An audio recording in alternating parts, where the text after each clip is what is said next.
রাজা তার উজিরকে অনেক ভালোবাসতেন। মন্ত্রী বলল, রাজা মশাই, আপনি উজিরকে এত ভালোবাসেন কেন? আমাকে তো উজিরের মতো এত ভালোবাসেন না। রাজা বললেন, মন্ত্রী, তুমি কি দেখতে চাও আমি কেন উজিরকে এত বেশি ভালোবাসি? মন্ত্রী বলল, যথাজ্ঞা মহারাজ, আপনি যদি দেখান আমি কেন দেখব না।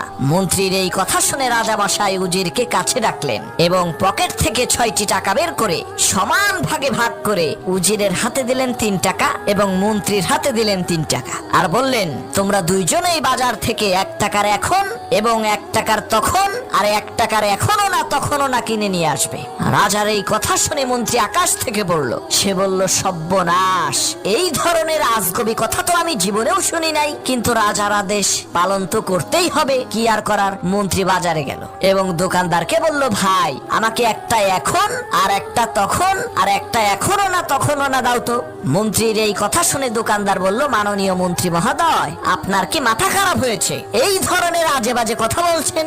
এখন আর তখন কি দোকানে বিক্রি হয় নাকি? মন্ত্রী বলল, আমিও তো তাই জানি, দোকানে তো এখন আর তখন বিক্রি হয় না, তবে শুনেছিলাম বিপদে পড়লে নাকি বিড়ালও বান্দার কাছে ওঠে। আমারও আজকে সেই দশা হয়েছে।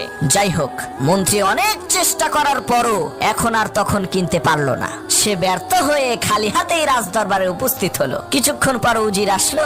রাজা মশাই প্রথমে মন্ত্রীকে জিজ্ঞেস করলো, মন্ত্রী, তুমি কি এখন আর তখন কিনে এনেছো? মন্ত্রী বলল, জাহাপনা, আমাকে ক্ষমা করবেন, আমি অনেক খুঁজেও এখন আর তখন পাইনি। রাজা মশাই এবার উজিরকে জিজ্ঞেস করলো, উজির, তুমি কি এখন আর তখন কিনেছো? উজির বলল, জি রাজা মশাই, আমি কিনেছি।